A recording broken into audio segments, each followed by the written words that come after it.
Bonjour et bienvenue dans la chaîne YouTube de Grossesse d'entrepreneuse. Je suis Solène Pinier, l'hôte du podcast éponyme.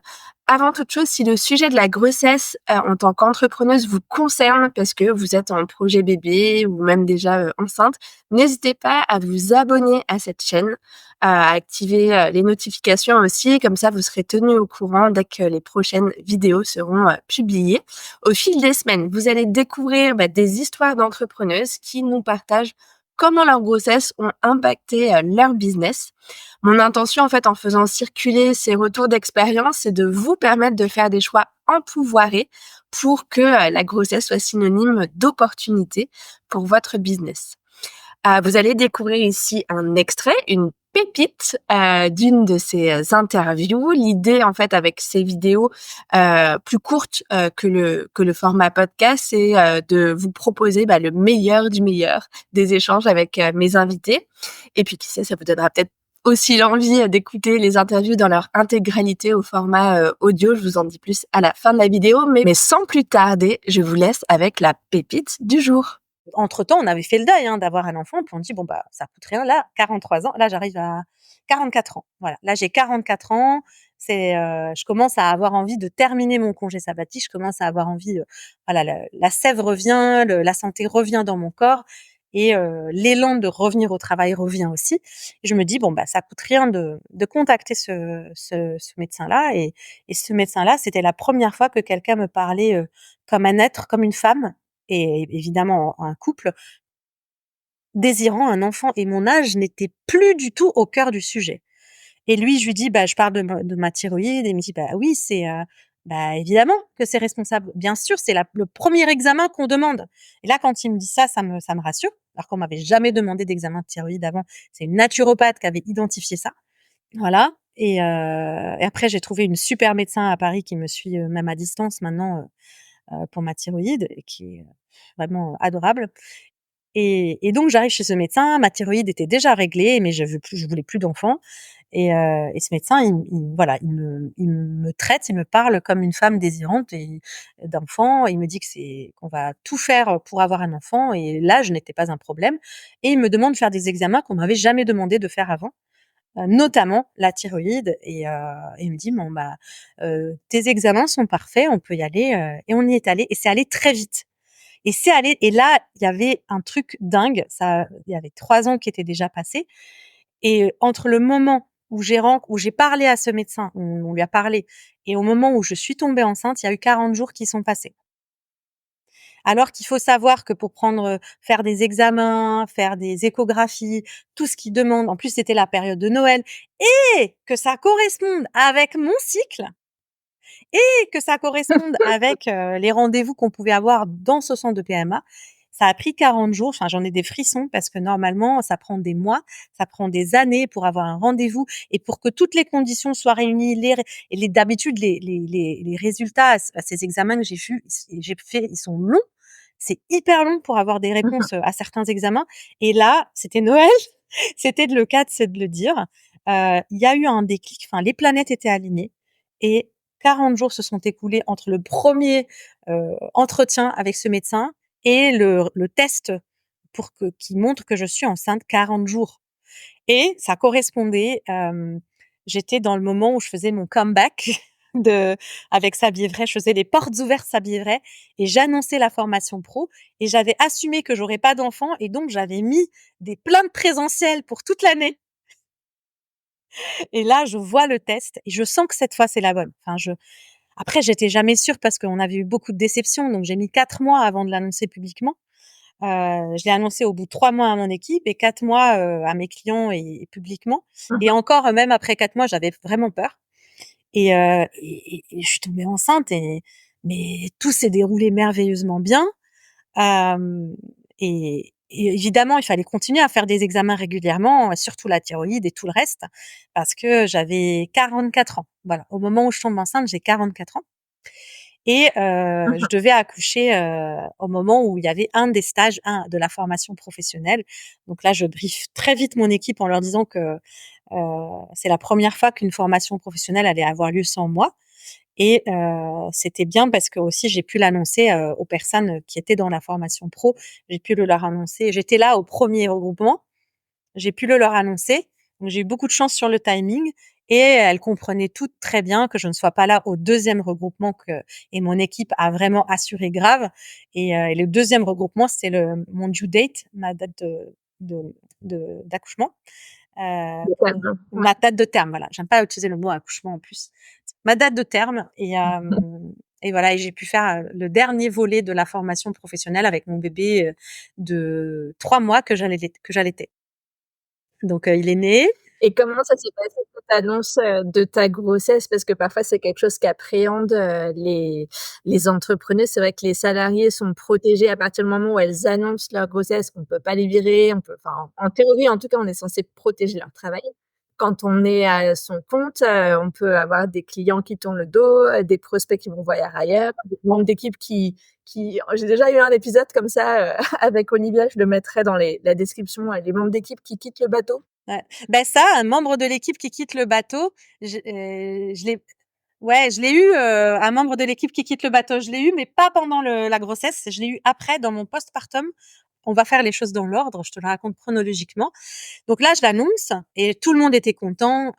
Les coachs Sabievray, qui sont très proches de moi, savaient que je voulais un enfant parce que je leur avais dit, il y a 3 ans plus tôt, je leur avais dit: «Préparez-vous, il y a un moment, je vais vous donner le relais» et cetera, et donc elles étaient sur des starting blocks. Donc tout le monde était très, très content pour moi en termes de clients et d'équipe, en tout cas que je sache. En tout cas, voilà, face à moi, c'était comme ça. Mais c'est vrai que, au moment où j'ai mon test positif de grossesse, je reviens d'un congé sabbatique de 9-10 mois. Et donc, Mmh. c'était le moment de renflouer les caisses pour le chiffre d'affaires. Et en même temps, j'avais quelques mois d'avance parce que j'avais prévu que mon retour se fasse avant d'arriver au rouge. Je m'étais donné 3-4 mois pour régénérer du chiffre d'affaires, relancer la machine. Mais j'avais pas du tout prévu un congé maternité dans la suite. À la rigueur, des vacances de 3 semaines, mais pas plusieurs mois de congé mat. Donc je me suis dit: «Bon, si tout se passe bien, j'ai encore 7 mois devant moi pour générer du chiffre d'affaires et prolonger ce congé». Donc ben, je suis repartie dans le même mode que avant le congé sabbatique. Je me suis dit: «C'est pas le moment de créer des nouvelles choses. Je vais me focus sur la vente à nouveau». Et là, là où j'avais dit après le congé sabbatique: «Vous allez voir, tout sera nouveau, c'est les 10 ans de Sable Livret. Je vais faire un événement live, en présentiel à Paris, tout va changer chez Sable Livret» et cetera. Bah, là, je refaisais tout comme avant en me disant: «On va sauver les murs». J'ai annulé l'événement présentiel, en tout cas, je l'ai décalé. D'ailleurs, il va avoir lieu, le 16 novembre cette année 2024, pour celles qui veulent nous rejoindre, hein. Donc voilà, il va quand même avoir lieu, juste en différé dans le temps. Tout le livre Sabivray aussi, je l'ai différé. Je me dis: «C'est pas le moment de prendre un temps d'écriture, là, il faut vendre». Et je me suis remise à vendre ce qu'il y avait déjà là.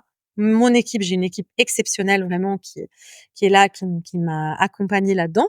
Je pense même que sur les réseaux, j'ai annoncé quand j'étais enceinte de 6 mois.